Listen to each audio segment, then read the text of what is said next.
তো আমাদের কি করে উপায় হবে, কি উপায় আছে আমাদের? তখন বাবা একটা কথাই বললেন, মা এই যে 2-3 ঘন্টা দাঁড়িয়ে ভক্তদের সম্মুখে দাঁড়িয়ে কৃষ্ণ কথা মুখে উচ্চারণ করছো, সেই সাথে সাথে শ্রবণ করাচ্ছ, নিজে শ্রবণ করছো, এতেই লাখো লাখো জপ হয়ে যায়। নিতাই গৌর হরিবোল হরিবোল। আর ভক্ত আপনারাই ভক্ত। দেখুন, ভক্ত যদি না হয় তাহলে এই হরিবাসরে কিন্তু তারা আসবে না। সে একটুখানি শুনতে পারে, আবার 3 ঘন্টাও শুনতে পারে, সারাদিন ধরেও শুনতে পারে। যদি হৃদয় মাঝে কৃষ্ণপ্রেম না হয়, যারা খেলাধুলা ভালোবাসে, ক্রিকেট খেলা ভালোবাসে, তারা কিন্তু মাসে স্টেডিয়ামে চলে যায় খেলা দেখবার জন্য। যারা ফাংশন ভালোবাসে, হাঙ্গামা ভালোবাসে, তারা দেখবেন হাঙ্গামায় গিয়ে হাজির হয়ে যায়। আবার যারা সিরিয়াল ভালোবাসে, তারা কিন্তু বাবা ঠিক সময় হলেই টিভির সামনে গিয়ে বসে যায়, তাই তো? আর যাদের হৃদয়ে কৃষ্ণ প্রেম আছে, তারাই একমাত্র হরিবাসরে এসে উপস্থিত হয়নি। তাই গৌর হরিবোল হরিবোল। তাই তারাই ভক্ত। যার মুখ দর্শন করলে, যাদের বদন দর্শন করলে তোমার মুখে কৃষ্ণ কথা উচ্চারিত হবে, জানবে তারাই পরম বৈষ্ণব, তারাই পরম ভক্ত। তাই আজ আপনাদের সামনে দাঁড়িয়ে হরি কথা বলতে পারছি মানে আপনারাই পরম বৈষ্ণব। তাই সেই হরিবাসরে দাঁড়িয়ে আমরা চলে যাব আমাদের লীলা কথা শ্রবণে। যে লীলা আস্বাদন করব আমরা, শান্তিপুর মিলন, শান্তিপুরে মিলন হবে। তো আসুন, ভক্তচরণে নিবেদন, লীলা পরিবেশনে ভুল ত্রুটি হবে, হওয়াটাই স্বাভাবিক। নিজ সন্তান জ্ঞানে ক্ষমা করবেন। জয় রাধেশ্যাম।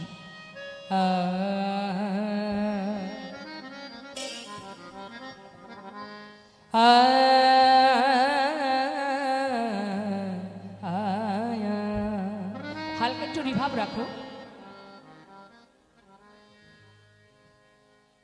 কলি ঘর তিমি ও হরি বল ও হে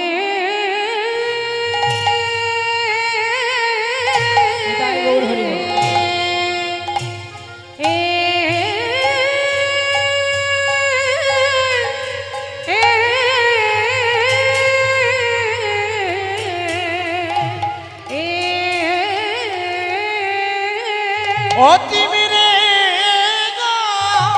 দেখো দেখো মায়ার অন্ধ তারে ওয়ারে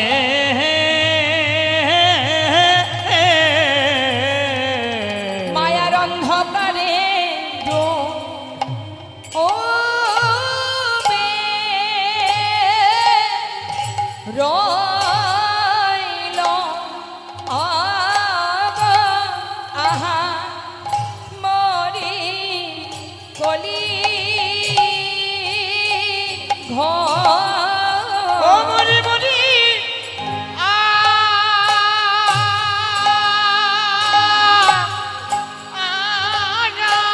হরিব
ওকিয়া আহা মরি রে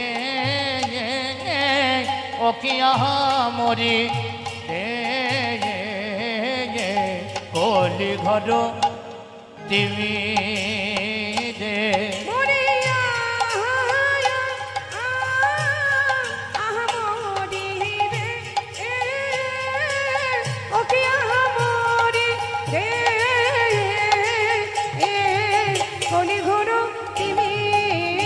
কি নিতাই গৌর হরি বল, গৌর হরি বল, হরি বল।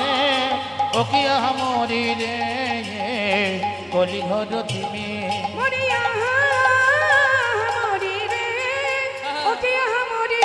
আজ কলি ঘর তুমি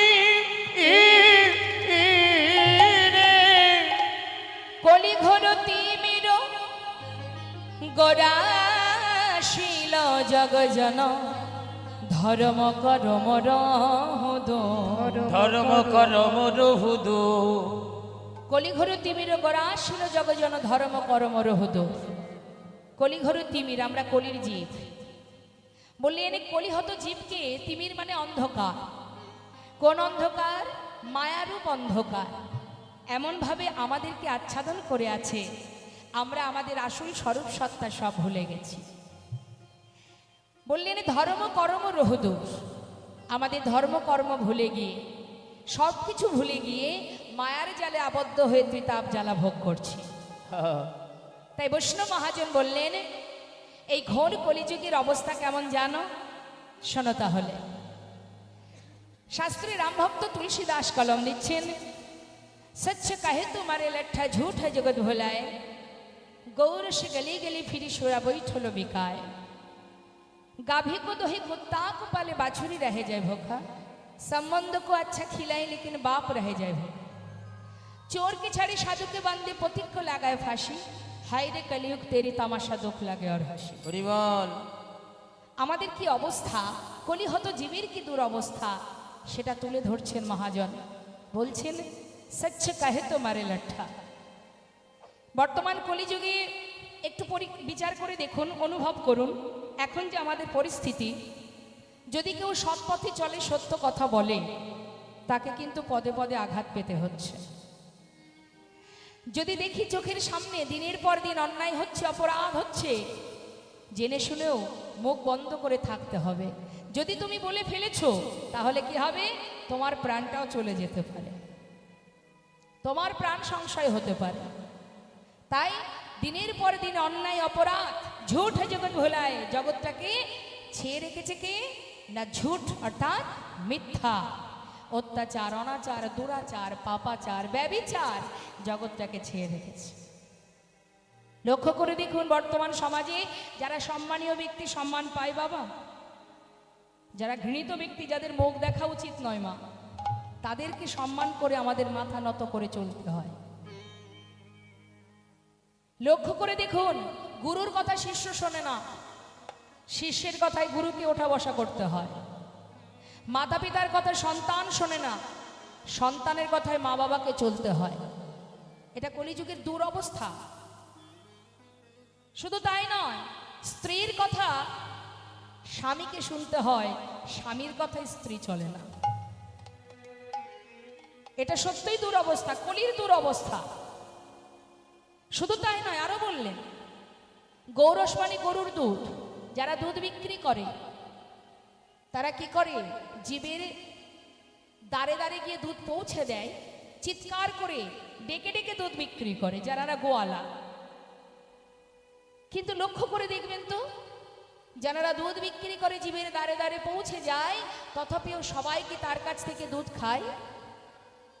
কিন্তু যে ব্যক্তি মদ বিক্রয় করে, তাকে কি পাড়ায় পাড়ায় আসতে হয়, দোয়ারে দোয়ারে চিৎকার করতে হয়? বরং সে যদি এখান থেকে 50 কিলোমিটার দূরে কোথাও গিয়ে বসে, সাধারণ জীব সেইখানে গিয়ে ভিড় করে বসে থাকে। এটা দুরবস্থা। লক্ষ্য করুন, সামনেই দেখবেন, সামনে আসছে দিন মা দোল পূর্ণিমা রাত্রে। আমাদের বাড়ির বাচ্চাদের যদি জন্মদিন হয়, আমরা কি করি? বাড়ির বাচ্চার জন্মদিন হলে তাকে খুশি করার জন্য আত্মীয় স্বজন নিমন্ত্রণ করা, তাদেরকে সেবা দেওয়া, বাচ্চাকে খুশি করার জন্য নানাবিধ ব্যবস্থা করি আমরা। কিভাবে আমার সন্তানের জন্মদিনটাকে আমরা আনন্দিতে, আমরা উৎফুল্লে, আমরা সবাই আমার বাচ্চাকে খুশি করতে পারবো, তাই না? তাহলে বাচ্চাকে খুশি করার জন্য আমরা কত কি ব্যবস্থা করি জন্মদিন এলে। এবার মহাপ্রভুর আবির্ভাব তিথিকে আমরা তো জন্মদিন বলতেই পারি। মহাপ্রভু যেদিন এসেছিলেন আমাদের মতো জীবকে উদ্ধার করার জন্য, হাতে ধরে পায়ে ধরে ধোলায় গড়াগড়ি দিয়ে চোখের জলে বুক ভাসিয়ে হরিনাম দিয়েছিলেন। একবার চিন্তা করে দেখুন, পায়ে হেঁটে স্বয়ং মহাপ্রভু নবদ্বীপ থেকে শ্রীহট্টে গিয়েছিলেন বাংলাদেশ, যেখানে তার পিতৃভূমি, যার নাম বর্তমান সিলেট বলা হয়। আমাদের উত্তর 24 পরগনার বেনাপোল বর্ডার পার করলে সেখান থেকে 14 ঘন্টা থেকে 15 ঘন্টা আমাদের নাইট কোচ বাসে যেতে হয় সিলেট। আর সেই নবদ্বীপ থেকে মহাপ্রভু পায়ে হেঁটে পিতৃভূমি দর্শনে যান, সেই সঙ্গে হরিনাম দিতে দিতে যান। নিতাই গৌর হরিবোল হরিবোল। সেই দয়াল গৌর সুন্দর, তিনি যদি না আসতেন তাহলে আমরা উদ্ধার হতাম কেমন করে? আমাদের মুক্তির পথ কোথায় ছিল? পাষণ্ড কলিহত জীবে যে পদে পদে অপরাধ করে চলেছি আমরা, জ্ঞানেও করছি অজ্ঞানেও করে যাচ্ছি, তাহলে আমাদের মুক্তির পথ কোথায়? শাস্ত্রে বললেন, একবার কৃষ্ণ নামে যত পাপ হরে, জীবের সাধ্য নেই জীব তত পাপ করে। কত সহজ উপায় দিয়েছেন। বললেন, কলিযুগে নাম ছাড়া নাহি আর ধর্ম, সর্বধর্ম সার নামেই শাস্ত্র মর্ম। হরিনাম করো। হাতে ধরে পায়ে ধরে হরিনাম দিয়েছেন, তোমরা ধরো লও গ্রহণ করো। সেই মহাপ্রভুর আবির্ভাব তিথি যেদিন, সেদিন আমাদের কি করা উচিত মা? প্রভুকে কাছে পেয়ে তাকে নিয়ে আনন্দ করা, তার খুশির জন্য কতভাবে সুন্দর করে বেলুন সাজানো, ঝাড়বাতি মোমবাতি, তাকে নিয়ে আনন্দ করা উচিত। তা না করে আমরা কি করি বাবা? মহাপ্রভুর আবির্ভাব তিথির দিন আমরা কি করি না, সারাদিন ধরে সুরা পান করে একে অপরের সঙ্গে মারামারি হানাহানি কাটাকাটি করে কত প্রাণও চলে যায় সেই দিনে। এটা আমাদের দুরবস্থা। যেদিন আমাদের সেই চৈতন্য হবে, যেদিন আমরা বুঝবো কি করা উচিত আমার, আর কি বা করে চলেছি, যেদিন আমাদের চেতনা হবে, চৈতন্য হবে, সেই দিনই আমাদের ভজনের পথ পরিষ্কার হবে। সবার কথা বলবো না, সবাই নয়। তাই সেই করুণাময় যিনি হরিনাম দিয়েছেন জীবের দ্বারে, দয়াল নিতাই চাঁদকে একদিন বলছে, দাদা তুমি জীবের ঘরে হরিনাম দাও। দাদা গো, জীবকে উদ্ধার করার একটাই উপায়, এরা ভজন সাধন পারবে না, যাগযজ্ঞ করতে পারবে না, এদের দ্বারা পূজা অর্চনা হবে না, এদেরকে উদ্ধারের একটাই রাস্তা, তুমি সবাইকে হরিনাম দাও। তখন নিতাই চাঁদ বলছে, নিমাই এরা সব কিছু তাড়াতাড়ি নেয়, এরা সহজে হরিনাম নিতে চায় না। কলিজীব সব কিছু তাড়াতাড়ি নিতে পারে, এরা সহজে হরিনাম নিতে পারে না। এদের কাছে হরিনামটা তিত স্বরূপ মনে হয়। গৌর হরি বললে, দাদা আমি জানি কলির জীব সহজে হরিনাম গ্রহণ করবে না, কিন্তু তথাপিও দাদা, যে হরিনাম নেবে তাকে যেমন দেবে, যে হরিনাম নেবে না তুমি তাকেও দেবে।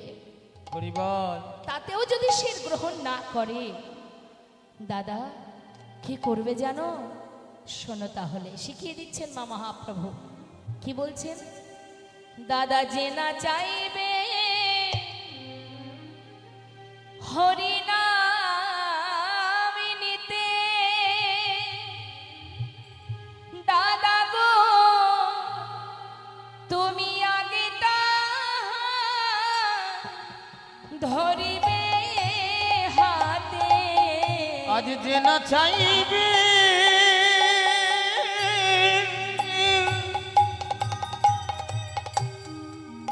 এই হরিনাম নিতে, হরিবোল হরিবোল,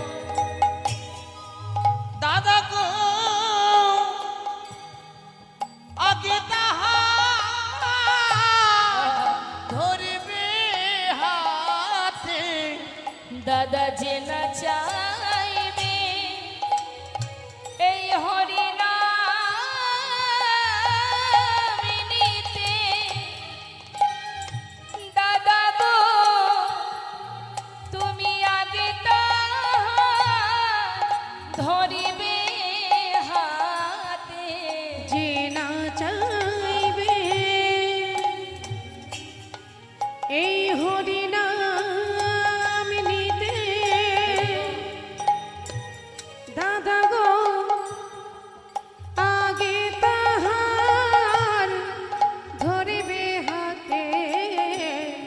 গা পাছে তাহার, আগে হাতে ধরে হরিনাম দেবে, তাতেও যদি গ্রহণ না করে তারপর কি করবে জানো দাদা? ও গো পাছে তাহার দুটি চরণে ধরে এই হরিনাম বিলাইবে। পাছে তাহার চরণ ধরে এই হরি নাম হরি বল। বিলাইবে। যেন অভিমান করো না দাদা, যেন অভিমান করো না দাদা। জীবের হাতে ধরে আবার পায়ে পড়ে দাদা এই হরিনাম তুমি বিলাইবে। জীবের হাতে ধরে পায়ে পড়ে দাদা বলি হরি নাম বিলাইবে। জীবের হাতে ধরে পায়ে পড়ে দাদা বলি হরি নাম বিলাইবে। হাতে ধরে পায়ে দাদা পড়ে এ হরি নাম বিলাইবে। হরি বল, হরি বল, গৌর হরি বল, হরি দাদা বল। এ হরি নাম বিলাইবে। হাতে ধরে পায়ে দাদা পড়ে এ হরি নাম বিলাইবে। যেন অভিমান করো না দাদা। সময় গেলে আর পাওয়া যায় না মা। তুলবি যদি ছানা মাখন সকাল সকালে তোল, শিশুকালে কৃষ্ণ ভজন, বৃদ্ধতে ভজনেতে বাধায় গণ্ডগোল। সময় থাকতে যদি আমরা ভজতে না পারি, সময় চলে গেলে আর হবে?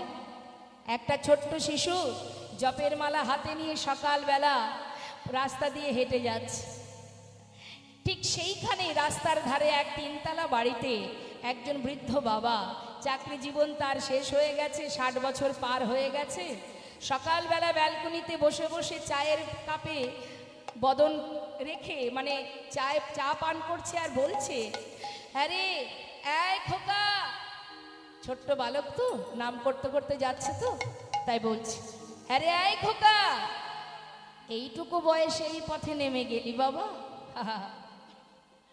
তখন সেই ছোট্ট ছেলে উত্তর দিল, ও দাদু, আমার না হয় বয়স অনেক কম, তোমার তো অনেক বয়স, তোমার তো আর বেশি দিন পৃথিবীতে থাকার সময় নেই, তুমি এই পথে কবে আসবে দাদু?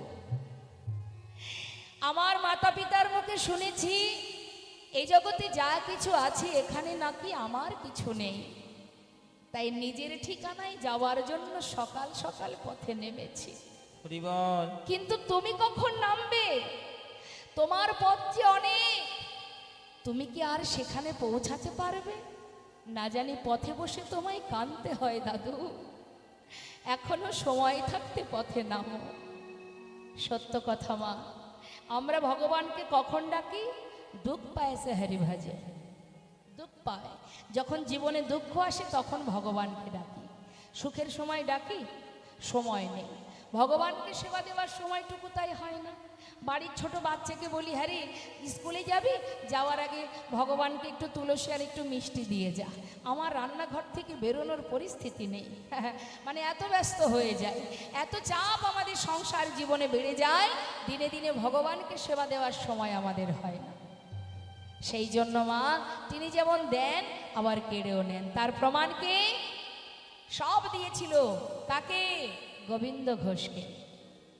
একটা হরিতকি সঞ্চয়ের কারণে তাকে ত্যাগ করেছিলেন, আবার সর্বস্ব দেন, সন্তান দেন, স্ত্রী দেন, এত সুন্দর পরিবার, সুখী পরিবার।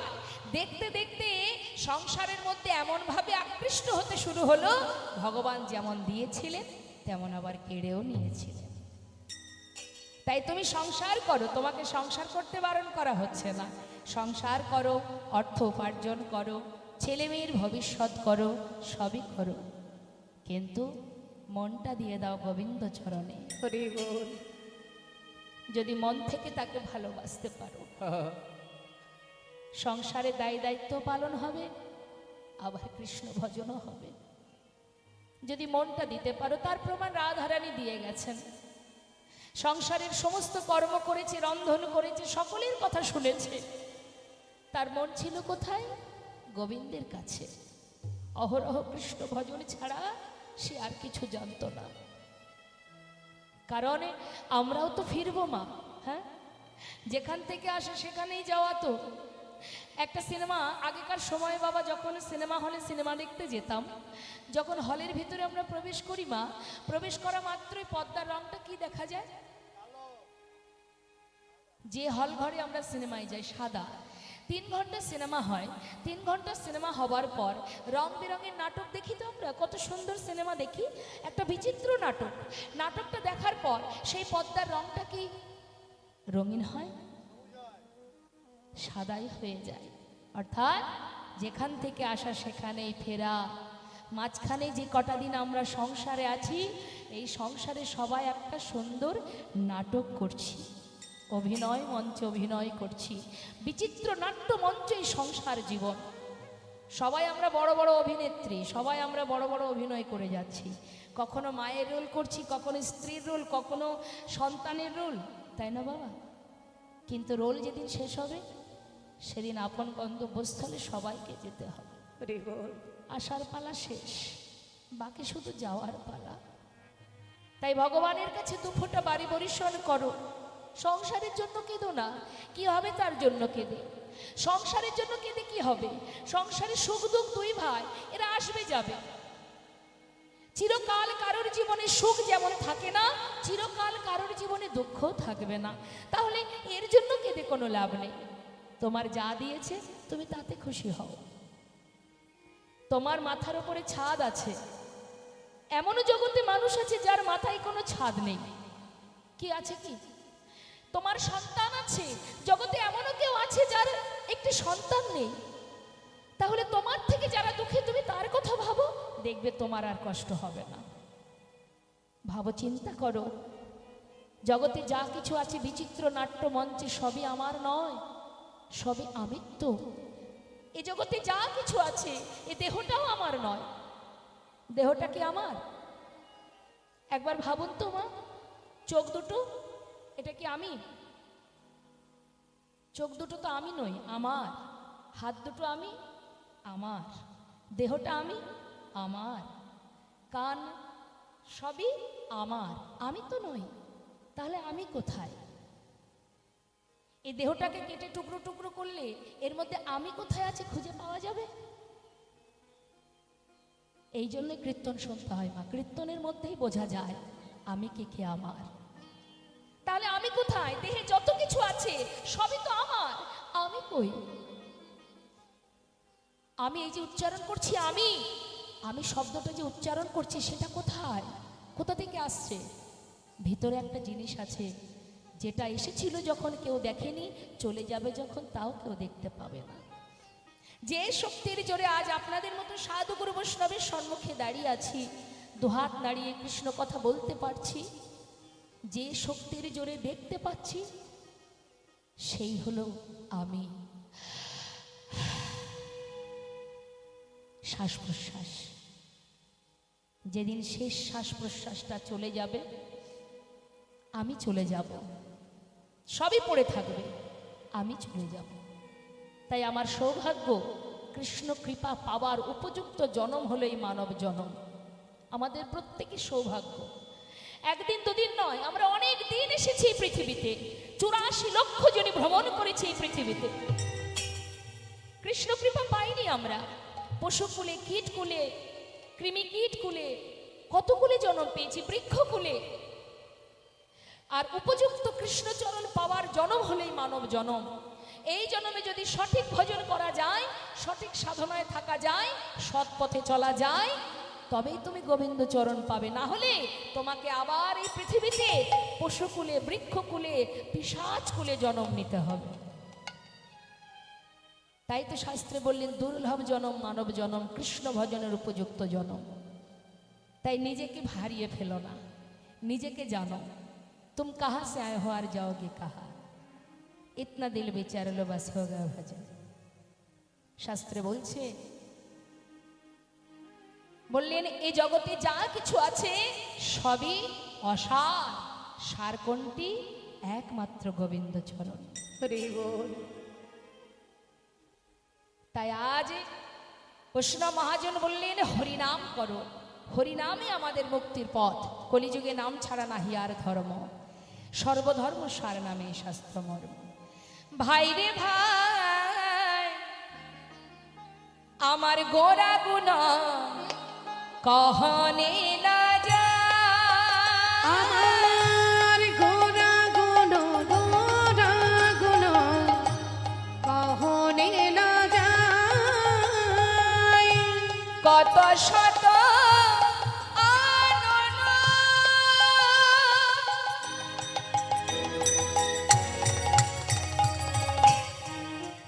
ও গো কত চতুরানন, ওই না কত শত আনন,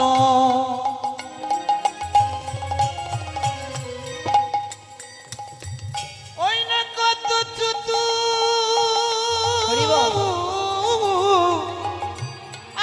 আনন, আহা বরনিয়া ওরে নাহি পায়, আর বরনিয়া ওরে নাহি পায়। চতুর্মুখী যে নাম বলিতে না রে, চতুর্মুখে যে নাম বলতে না রে। আমার চতুর্মুখ কার? চারটে বদন কার? ব্রহ্মা। আচ্ছা চারটে বদলে তিনটে করে নয়ন, তার মানে কটা হয়? যোগ করুন, কটা নয়ন? প্রত্যেকটি বদনে তিনটে করে নয়ন, তাহলে চারটে বদন হলে তাহলে কতটা হচ্ছে নয়ন? কটা? 12টা। ঠিক বললাম তো? তাহলে 12টা নয়ন থাকতেও সেই ব্রহ্মা ভগবানকে চিনতে পারেনি। তাহে গৌর হরি। চিনতে যদি পারতো তাহলে গরু বাছু চুরি করতো?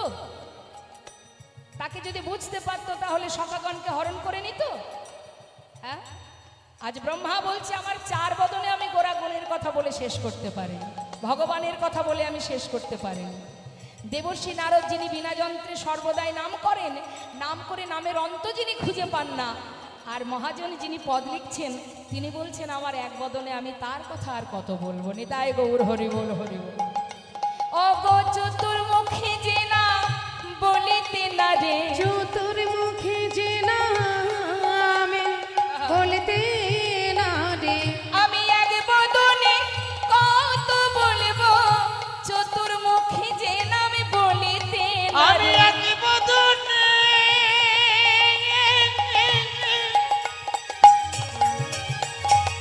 কতই বলবো, চতুর্মুখে যে নাম বলতেও না রে। আহা বরনিয়া ওরে নাহি ওই না বরনিয়া ওর নাহি পায়। মহাজন বৈষ্ণব মহাজন বললেন চারিবেদ সরদর্শন পড়িয়া যে জন, সে যদি গৌরাঙ্গ নাহি ভজে, বৃথা তার অধ্যয়ন লোচন বিহীন জন দর্পণে অন্ধে কিবা কাজে। অর্থাৎ অনেক শাস্ত্র পড়েছি আমি, আমার ভিতরে পাণ্ডিত্য আছে, এটা যদি একবার আমরা ভেবে ফেলি যে আমি অনেক কিছু জানি, মহাজন বললেন দর্পণে অন্ধে কিবা কাজে। একটা অন্ধ ব্যক্তির সামনে আয়নার যেমন কোনো মূল্য হয় না, শাস্ত্র অধ্যয়ন করে কেউ যদি ভগবানের কাছে দীনতা প্রকাশ না করে যদি অহংকার তার মনে এসে যায়, তাহলে তার অবস্থা কি? ওই অন্ধের ন্যায়। নিতাই গৌর হরিবল, হরিবল। এ তো গেল পাণ্ডিতের কথা। আর মহাজন বললেন যদি কারোর ভিতরে দীনতা থাকে, কারোর ভিতরে যদি দীনতা থাকে, ভগবানকে পেতে গেলে সবার আগে চাই ভক্তি। পাণ্ডিত্য দিয়ে ভগবানকে পাওয়া যায় না, যেমন অর্থ দিয়েও ভগবানকে পাওয়া যায় না। সরল সুবুদ্ধি দিয়ে, শুদ্ধ ভক্তি দিয়ে ভগবানকে পাওয়া যায়।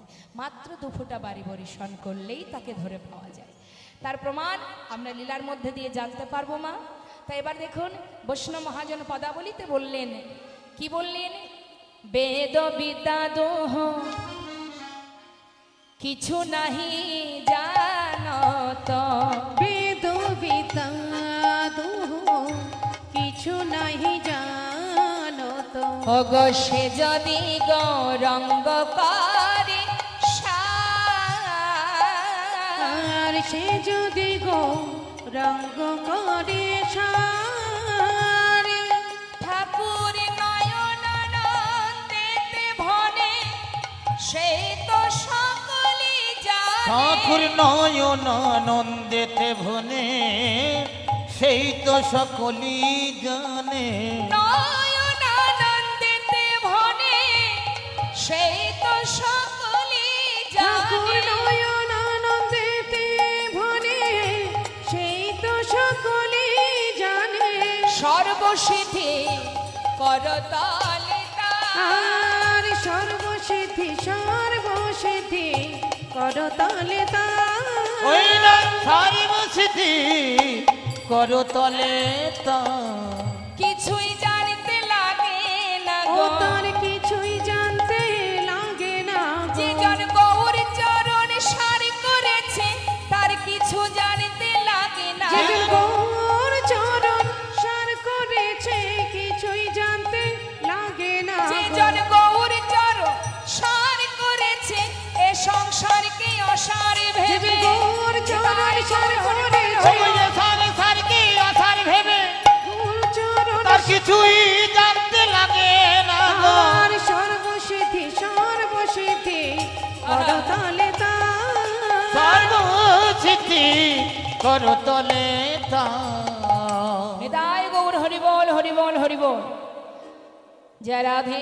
এত সময় আমরা গৌর কথা শ্রবণ করলাম, এবার আমরা চলে যাব লীলা কথায়। লীলা কথা গৌর কথারই মধ্যে, তো তার আগে আমরা একটু নিতাই গৌরের জয়ধ্বনি করব সবাই মিলে। নিতাই গৌর হরিবল হরিবল গৌর হরিবল। হনিতা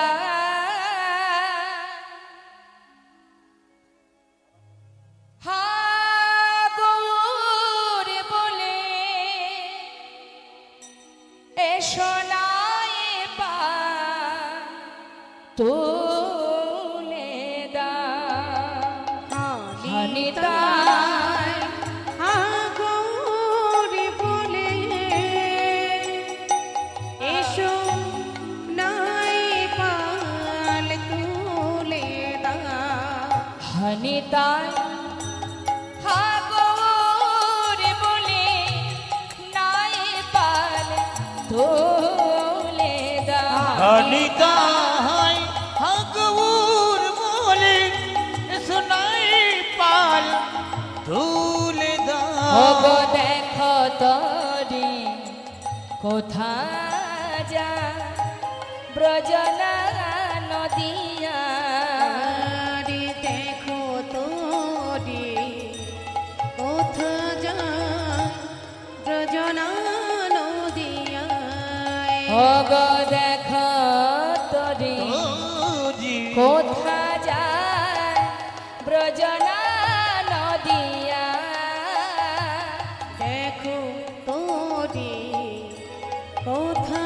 যায় ব্রজনা নদিয়ায় হনিতা হগৌর বলে শোনাই পাল তুলে দাও নিতাই গৌরী বলে নাই পাল তুলে দা ব্রজের সেই কানাই বলা ব্রজের সেই কানাই বলা ব্রজের সেই কানাই বলা ও গো গৌর নিতাই নদিয়া ব্রজের সেই কানাই বলাই গৌর নিতাই নদিয়ায় এই জগজনা উদ্ধারিতে ঘরে ঘরে নাম বিলা ব্রাহ্মণ কিবা চণ্ডাল সবার হাত ধরে পান করে নেয় সোনারে নদিয়া সোনারে নদিয়া সোনারে নদিয়া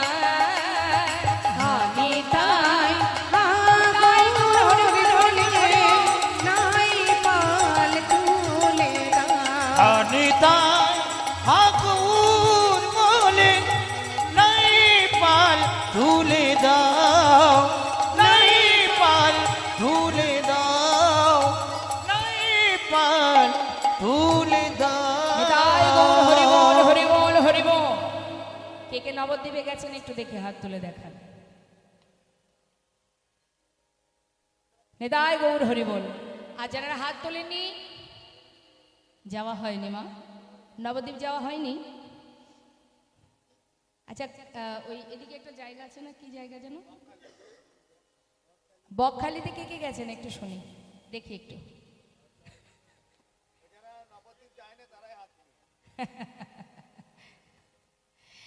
জয় নিতাই জয় গৌর। ঠিক আছে, দর্শনের জায়গা দর্শন তো করতেই হবে, সব ঠিক আছে। তা শ্রীধাম নবদ্বীপচন্দ্র আমার গৌর সুন্দর, তিনি নাম প্রচার করতে করতে শ্রীধাম নবদ্বীপ ছেড়ে সন্ন্যাস ধর্ম গ্রহণ করে তিনি যখন চলে যান মা, এই যে চলে গিয়েছিলেন প্রভু, সেখান থেকে আবার নিতাই চাঁদ তাকে ধরে এনে শান্তিপুরে মিলন করান।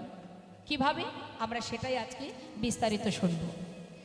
নিত্যানন্দ প্রভু, আহা গৌর সুন্দর, তিনি প্রতিনিয়ত শ্রীবাসের ঘরে হরিনাম সংকীর্তন করেন। প্রতিদিনের ন্যায় প্রভু যেমন হরিনাম কীর্তন করেন ভক্তদের নিয়ে শ্রীবাসের ঘরে, শ্রীবাস প্রতিনিয়ত শ্রীবাসের স্ত্রী তার ওই প্রভু এবং ভক্তদের জন্য নানাবিধ রন্ধন করেন। কিন্তু প্রভু আমার আজকে রজনীতে আর শ্রীবাসের ঘরে যাননি। তিনি কি করেছেন, মা বিষ্ণুপ্রিয়াকে সঙ্গে করে নিয়ে শয্যাপরি শয়নে আছেন। দেখতে দেখতে মধ্যরাত, যেই না মাঝরাত হয়েছে মা, সেই সময় মা বিষ্ণুপ্রিয়ার ঘুম ভেঙে গেছে। যেই না ঘুম ভেঙে গেছে, তাড়াতাড়ি করে প্রভুর শয্যাপরি হাত দিয়েছে। হাত দেওয়া মাত্র কি দেখল, চমকে উঠলেন। কি দেখলেন বিষ্ণুপ্রিয়া? হেথা বিষ্ণুপ্রিয়া চমকি উঠিয়া, হেথা বিষ্ণু প্রিয়া চমকি উঠিয়া, পালঙ্কে বুলায়ে হাতি গো, পালঙ্কে বুলায়ে হাতে গো, ও গো পালঙ্কে বুলায়ে হাতি গো, পালঙ্কে বুলায়ে হাতে গো, প্রভু না দেখিয়া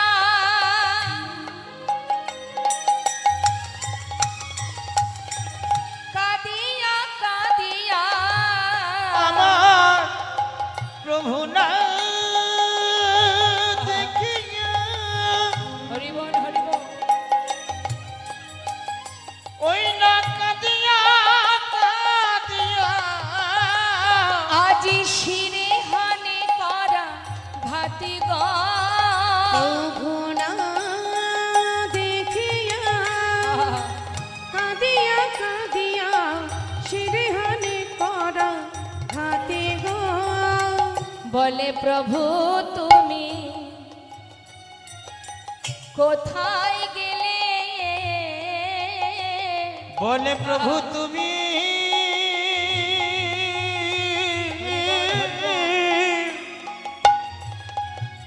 প্রভু তুমি কোথায় গেলে, এই অভাগিনীকে একা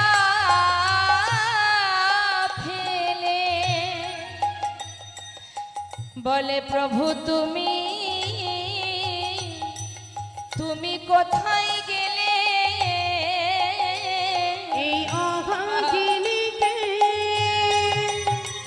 তুমি একা ফেলে, বলো প্রভু কোথায় গেলে, বলি এই কি তোমার মনে ছিল, বলে এই কি তোমার হরিবল, মনে ছিল, অভাগিনীকে কাদায়ে তুমি চলে যাবে, এই কি তোমার মনে ছিল,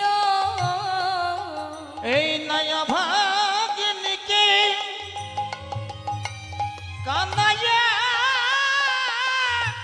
চলে যাবে, এই কি তোমার মনে ছিল? শিরেহানে করা ঘাতে গো, সিদেহানে করা ঘাতে গো, ওই না শিরেহানে করা ঘা। মা, মা বিষ্ণুপ্রিয়া শয্যাপরি যখন প্রভুকে দেখতে পেলেন না, মনে মনে চিন্তা করছে তবে প্রভু গেলেন কোথায়? ঘর থেকে বাইরে কোথাও গেলেন কি? তাড়াতাড়ি করে রাত্রি তখন মধ্যরাত, মাঝ রাত্রে মা বিষ্ণুপ্রিয়া ঘর থেকে বাইরে বেরিয়েছে বাবা। বাইরে বেরিয়ে চারিদিকে খুঁজছে আর ডাকছে, প্রভু তুমি কোথায় গেলে? আমি তোমায় দেখতে পাচ্ছি না কেন? এত রাত্রে তুমি আমাকে না বলে তো কোথাও যাও না, আজ তুমি কোথায় গেলে প্রভু? আমি তোমায় কেন দেখতে পাচ্ছি না? কার কাছে জিজ্ঞাসা করব? আমি তো কাউকে চিনি না। হরিবল। চিন্তা করতে করতে মনে মনে ভাবছি এক কাজ করি, একবার সচি মায়ের কাছে জিজ্ঞাসা করি। আমি তো নবদ্বীপে আর কাউকে চিনি না, একমাত্র মাকে, শাশুড়ি মাকে চিনি। তাই বিষ্ণুপ্রিয়া তাড়াতাড়ি করে এক পা দু পা করে সচিমা যে ঘরে ঘুমিয়ে আছে সেই ঘরে গিয়ে দাঁড়িয়েছে। দাঁড়িয়ে মা বিষ্ণুপ্রিয়া ডাকছে, মা মা একটু দরজাটা খুলবে মা।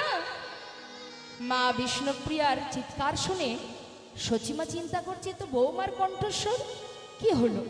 তাড়াতাড়ি করে কোনো রকমে তিনি আবার চোখে একটু কম দেখেন, বয়স হয়েছে তো, তাই যেই না মা ধীরে ধীরে দরজাটা খুলেছে, খুলে দেখছে দরজার বাইরে বৌমা দাঁড়িয়ে আছে। মা কি হয়েছে? তুমি কাঁদছো কেন? তোমার চোখে জল কেন মা? বলো কি হয়েছে? মা বিষ্ণুপ্রিয়া দাঁড়িয়ে আছে, বলছে মা বলবো বলে এসেছি, কিন্তু বলতে পারছি না, বলবার সাহস পাচ্ছি না মা। সে কি কথা, বলতে সাহস পাচ্ছ না? আরে কি হয়েছে না বললে আমি বুঝবো কি করে কি হয়েছে? আর এত তাড়াতাড়ি কেন উঠেছো? চারিদিকে কত অন্ধকার।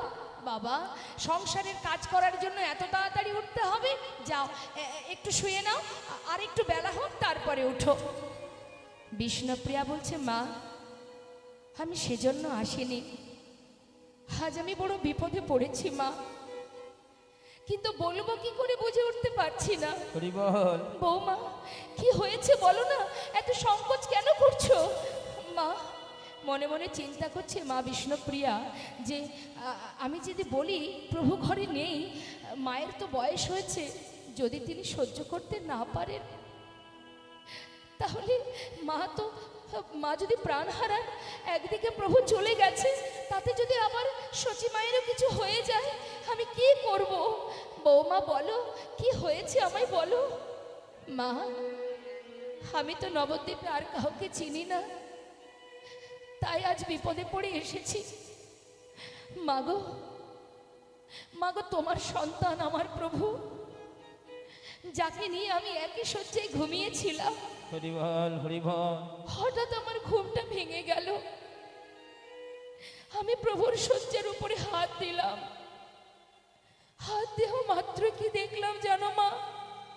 মা তোমার সন্তান আমার প্রভু সে আর ঘরে নেই মা, সে ঘর ছেড়ে চলে গেছে, জনমের মতো চলে গেছে মা গো।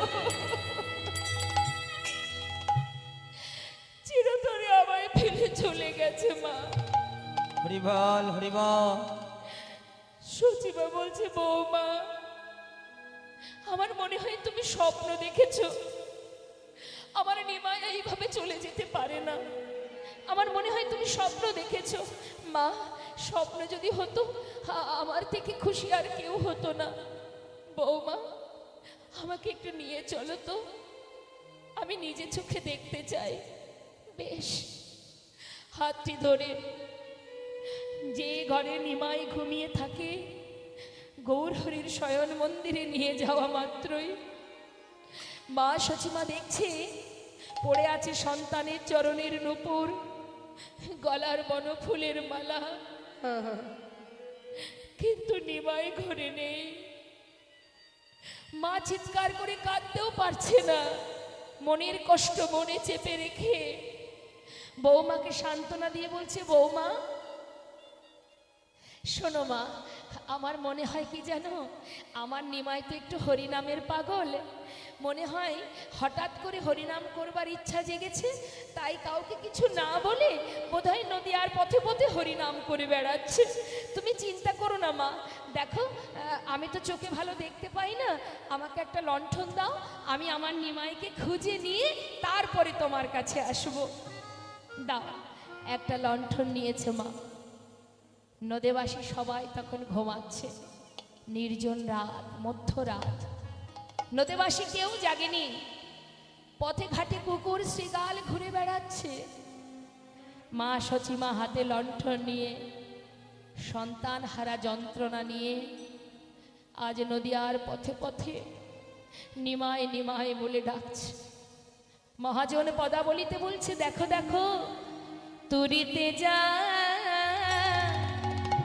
জ্বালায়ে বাতি,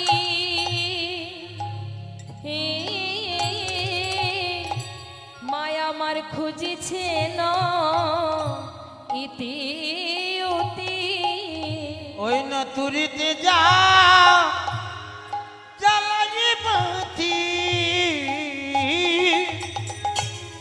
মায়ামার আজ খুঁজেছে না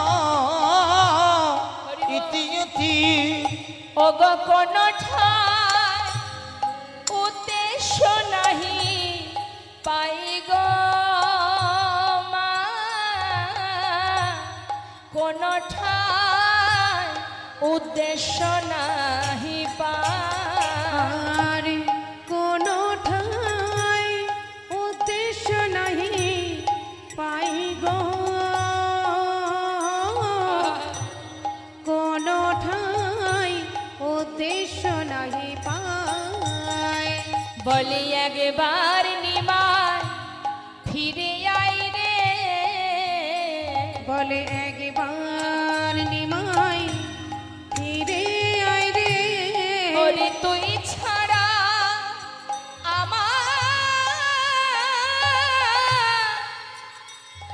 আমার আর কে বায়া আছে, একবার নিমাই ফিরে আই রে। ওই না তুই ছাড়া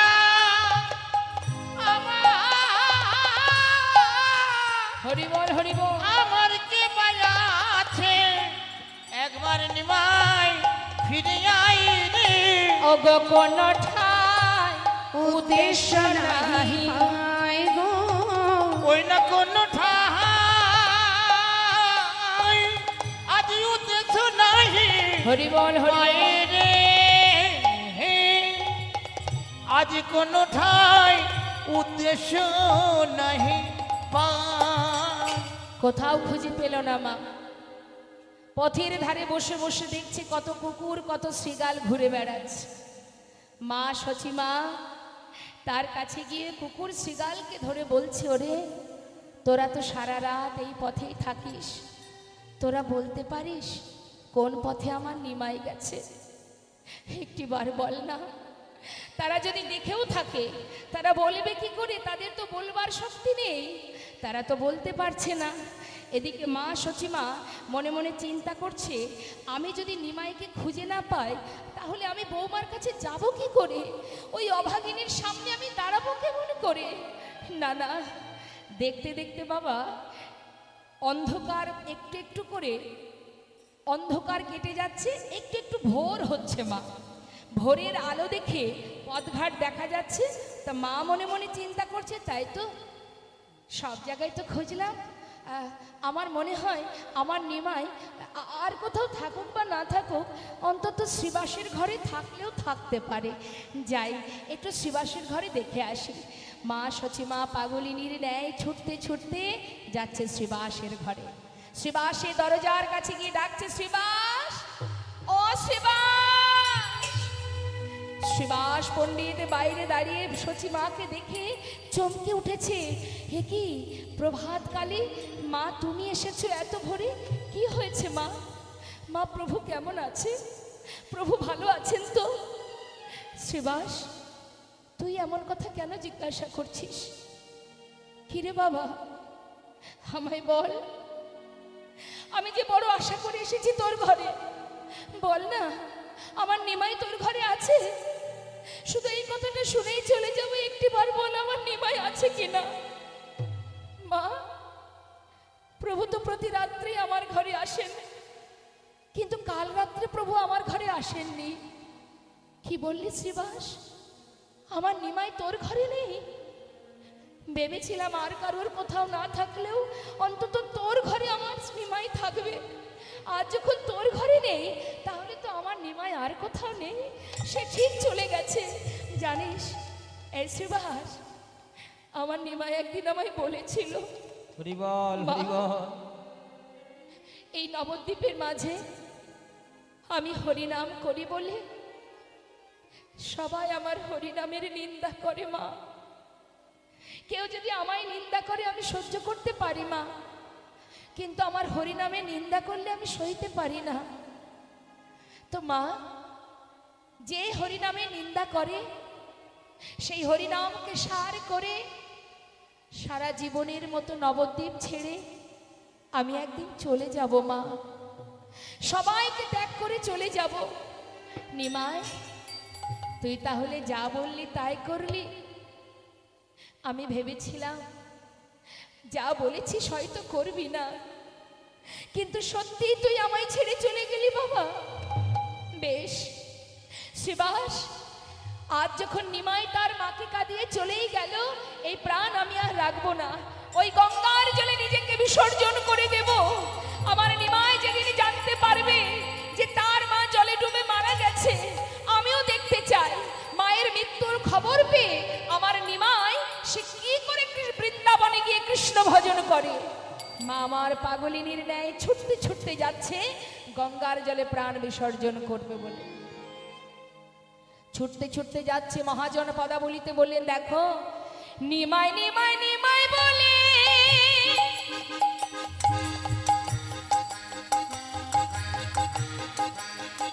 সচিমা ঝাঁপ দিতে গেল।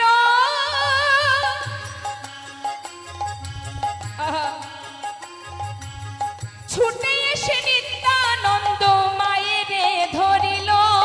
নিমাই নিমাই নিমাই বলে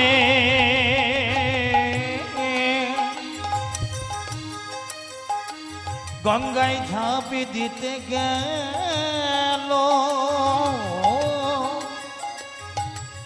ছুটে এসে নিত্যানন্দ মায়েরে ধরিল।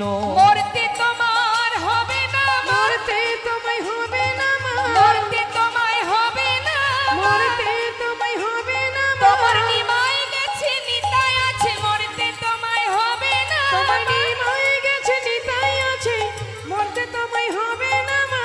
ছুটে গিয়ে নিত্যানন্দ মায়েরে ধরিল। ছুটে গিয়ে নিত্যানন্দ মায়েরে ধরিল। মাকে জড়িয়ে ধরলেন কে? নিতাই চাঁদ। মা, তুমি এমন করে নিজেকে বিসর্জন করো না মা। শোনো মা, আমি তোমায় কথা দিচ্ছি, ভাই যত দূরেই যাক না কেন আমি ওকে তোমার কাছে ধরে নিয়ে আসবো। পারবি না বাবা? শুধু শুধু মা বলে ডেকে আমায় কেন বাধা দিলি বল? যে ছেলে একবার সন্ন্যাসী হয়ে চলে যায় সে সন্তান আর কখনো ঘরে ফিরে আসে না। মা, আমি তোমায় কথা দিচ্ছি মা, নিমাই যদি সন্ন্যাসী হয়েও যায় তবুও তোমার কাছে ধরে আনবো, আর যদি সন্ন্যাসী হয়ে নাও থাকে তাও তোমার কাছে ধরে আনবো। তুমি নিজেকে বিসর্জন করো না। তুমি যদি চলে যাও তাহলে আমরা কি নিয়ে থাকবো মা? তুমি ঘরে ফেরো, পারবি তো? ঘরে আমার অভাগিনী বৌমা, তাকে আমি কথা দিয়েছি, পারবি তো? আমার নিমাইকে ফিরিয়ে আনতে পারবি তো? পারবো মা, তুমি যাও। আহা, সমস্ত নদিয়াবাসী প্রভাত হতে না হতে সুরধ্বনি গঙ্গার তীরে এসে দাঁড়িয়েছে। হরি বল, হরি বল। সবাই শুনতে পেল নদের নিমাই আর নদিয়ায় নেই। যখন শুনতে পেল নদে আর নিমাই নদে ছেড়ে চলে গেছে, সমস্ত নদেবাসী আবল বৃদ্ধ বনিতা সবাই মিলে গঙ্গার ধারে এসে ধুলাই গড়াগড়ি দিয়ে কাঁদছে। নিমাইকে ছাড়া নবদ্বীপে থাকবো কেমন করে?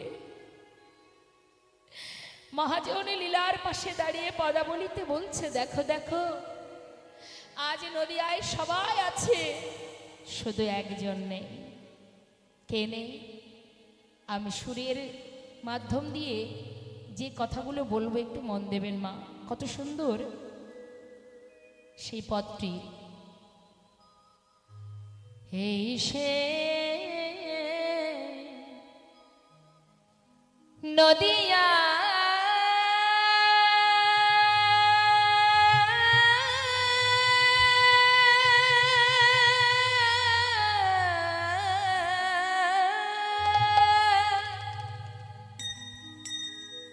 ও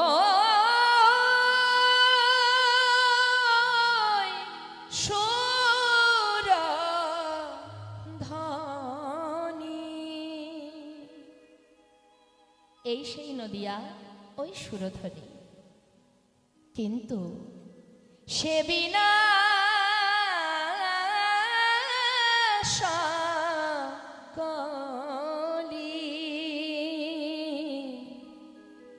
রয়েছে গো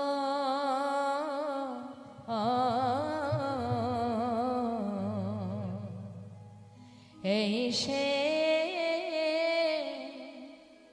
নদিয়া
নিভিয়া গো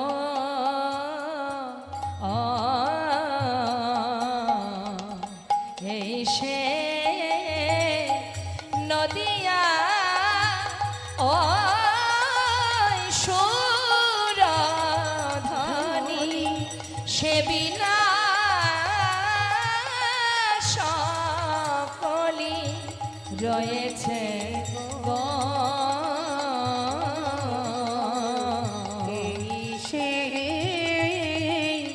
নদিয়া আয় গো সকলে কাঁদিয়া বেড়ায়, আয় গো সকলে কাঁদিয়া বেড়ায় নদী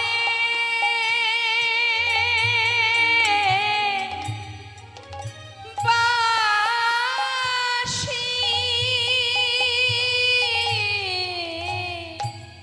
তোরা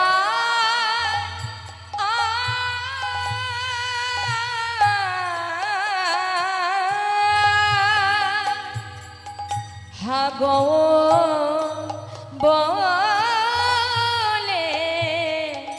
আকুল প্রাণে কাঁদি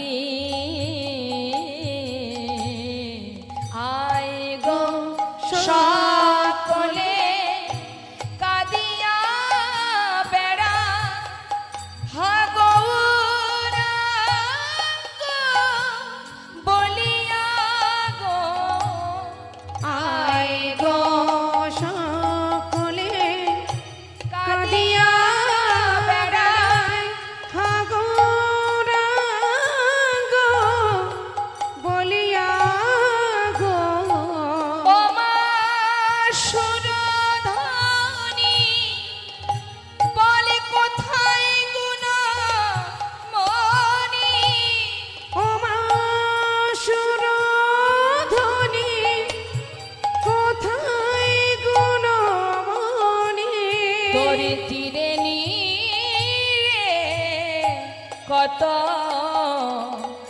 কেঁদেছে রে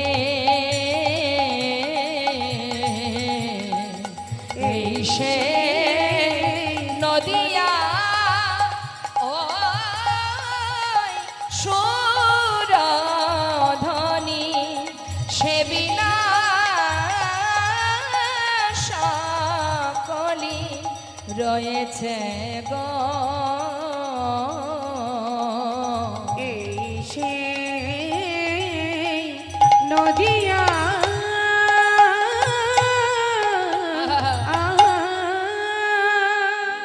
এই সেই নদিয়া ওই সুরধ্বনি সে বিনা সকলই রয়েছে, সবাই আছে, শুধু দীপও আছে সেখানে বিয়াগো।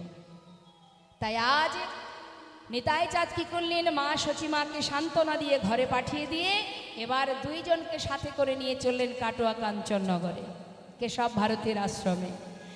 দুইজন কে মুরারি মুকুন্দ আর সঙ্গে আর একজন আছে, সে হলো অদ্বৈত প্রভু। দুইজনকে নিয়ে কাটোয়া কাঞ্চননগরে কেশব ভারতীর আশ্রমে গিয়ে বলে উঠলেন, গুরুদেব গুরুদেব। এ কি নিতাই, কি ব্যাপার? গুরুদেব, আমার ভাই এসেছিল, হ্যাঁ একটু আগে আমার কাছ থেকে সন্ন্যাসী হয়ে বৃন্দাবনের পথে যাত্রা করেছে। সে কি কথা, এত তাড়াতাড়ি এসেও ভাইকে ধরতে পারলাম না, সন্ন্যাসী হয়ে চলে গেল, এখন উপায়? চিন্তা করছি কত দূরেই বা যাবে, যদি একটু তাড়াতাড়ি যাই নিশ্চয়ই পথের মাঝখানে ভাইকে পেয়ে যাব।